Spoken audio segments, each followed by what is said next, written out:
Bismillahirrahmanirrahim. Assalamualaikum warahmatullahi wabarakatuh. Bismillahirrahmanirrahim. Alhamdulillahilladzi arsala rasulahu bilhuda wa dinil haqq liyudhhirahu 'alad dini kullih wa kafaa billahi shahida. Asyhadu an la ilaha illallah wahdahu la syarikalah wa asyhadu anna Muhammadan abduhu wa rasuluh la nabiyya wa la rasula ba'dah.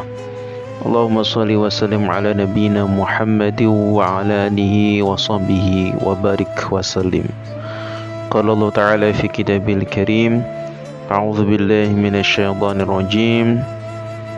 Ya ayyuhalladzina amanu taqullaha haqqa tuqatih wa la tamutunna illa wa antum muslimun. Wa qala Rasulullah sallallahu alaihi wasallam, khairun nas anfa'uhum linnas. Shadaqallahul azim wa shadaqa rasulul karim. Amma ba'd. Sahabat inspirasi rahimakumullah dimanapun kalian berada, semoga dalam kesempatan kali ini senantiasa Allah berikan kesehatan, kemudahan, kelancaran rezeki, dan juga tentunya kesempatan untuk kita melakukan hal-hal yang lebih baik dan banyak manfaatnya untuk diri kita dan orang-orang di sekitar kita. Amin amin ya rabbal alamin. Sahabat inspirasi rahimakumullah, sudahkah teman-teman semua memiliki niat untuk menghafal Al-Quran? Kalau belum, tentunya ada hal-hal yang memang menyebabkan kita belum tertarik ataupun belum terbayangkan sebelumnya.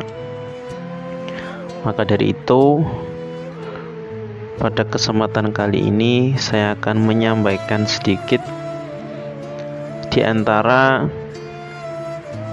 keutamaan atau keistimewaan penghafal Al-Quran. Kita ketahui Al-Quran ini kitab yang suci, yang agung, yang mana Al-Quran ini diturunkan Allah Subhanahu wa ta'ala untuk kita umat muslim sebagai petunjuk pedoman kehidupan kita. Nah, ibaratnya kunci kehidupan ada dalam Al-Quran ini. Itu sudah meliputi kehidupan kita yang di dunia ini maupun kelak di akhirat. Nah, kalau kita bisa menguasai kunci kehidupan, maka tentunya perjalanan kita di dunia ini dapat lancar, bisa menghadapi segala rintangan. Nah, di antara yang Rasulullah sampaikan, nanti di akhirat menghafal Al-Quran itu pada waktu di surga ia berkesempatan untuk menempati tingkatan surga yang tinggi. Tidak hanya itu, tapi secara level derajat itu juga bisa memilih. Nah, memilihnya bagaimana? Disebutkan yuqalu li sahibihil Qur'an iqra' wartaqi. Nah, ini potongan hadis. Jadi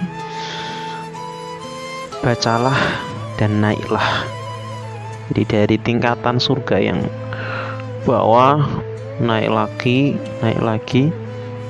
Sebagian ulama menjelaskan tingkatan surga yang dimaksud di sini sebanyak jumlah ayat dalam Al-Quran. Nah, bayangkan kira-kira ada 6.000 lebih ayat Al-Quran. Namun kita bisa naik bagaimana? Sesuai dengan hafalan Al-Quran yang kita kuasai, yang dulunya kita baca dengan tartil. Nah, nanti di surga kita juga baca dengan tartil, kemudian kita naik. Misal contoh, Bismillahirrahmanirrahim, amma yatasaalun, naik 1 derajat. Anin naba'il azim, naik. Nah, sampai seterusnya, sampai habis hafalan kita. Namun yang perlu dipahami juga, di hadis yang lain dijelaskan antara derajat yang satu, jadi 1 ayat pindah 1 ayat lagi, naik 1 derajat lagi, jarak 1 derajat naik ke derajat selanjutnya itu bagaikan langit dan bumi. Sejauh mana itu langit dan bumi? Jauh kan? Nah, pastinya antara derajat yang satu dengan derajat yang lain yang di atasnya, level kenikmatannya kemungkinan ada bedanya. Nah, kita nggak bisa mengandai-andai karena memang nikmat surga itu belum pernah terlihat, belum pernah terdengar, kemudian juga belum pernah terbayangkan. Nah, apalagi kalau kita levelnya tinggi, Masya Allah, kenikmatannya pasti luar biasa. Mungkin ya diantaranya bidadarinya mungkin ya lebih jos yang atas gitu kan, tapi kita nggak tahu, itu hanya perkiraan saja. Namun kadang-kadang yang membuat kita tidak jadi menghafal itu ada beberapa godaan. Nah, ini sebetulnya banyak, tapi saya sampaikan 2 saja dulu. Di antaranya biasanya godaannya tidak atau belum sadar betapa pentingnya Al-Quran. Jadi kenapa Al-Quran itu penting, kegunaannya apa gitu kan, terus manfaatnya untuk manusia itu apa, apalagi termasuk memahami kemuliaan penghafal Al-Quran baik di dunia maupun di akhirat. Ini tidak hanya sekedar tahu loh ya, kalau sekedar tahu belum tentu, tapi ini benar-benar paham, sadar ya, sadar-sadarnya. Maka kalau dia sudah sadar, maka akan muncul motivasi untuk dia menghafal Al-Quran. Nah, itu. Kemudian yang kedua, takut lupa. Nah, ini didasarkan ada pendapat sebagian ulama yang mengatakan lupa hafalan Al-Quran termasuk dosa-dosa besar. Wah, ini kan menakutkan ini kan. Nah, kalau ketakutan ini menimpa teman-teman yang baru mau mulai menghafal Al-Quran, itu nanti efeknya nggak jadi. Jadi dia takut, wah nanti kalau aku hafal baru dapat berapa surat, ternyata lupa, malah dapat dosa. Nah, sekalian nggak usah sama sekali. Atau yang sudah menghafal proses, sudah dapat beberapa juz, biasanya ketakutannya, wah yang beberapa juz ini belum lancar, belum kuat, nanti kalau aku nambah lagi sampai selesai malah nggak bisa menjaga, gitu kan. Nah itu gimana solusinya? Nah, kita kuatkan niat kita dan kita benar-benar fahami bahwa Allah tidak menilai hasilnya. Sekali lagi, tidak menilai hasilnya, akan tetapi prosesnya, mujahadahnya, kesungguh-sungguhan kita dalam proses menghafal Al-Quran. Makanya jangan merasa sudah selesai kalau sudah pernah setoran 30 juz, kemudian sudah nggak di pesantren lagi misal, terus sudah bebas gitu kan. Ada itu. Proses menjaga hafalan Quran ini yang nilainya sangat luar biasa gitu kan.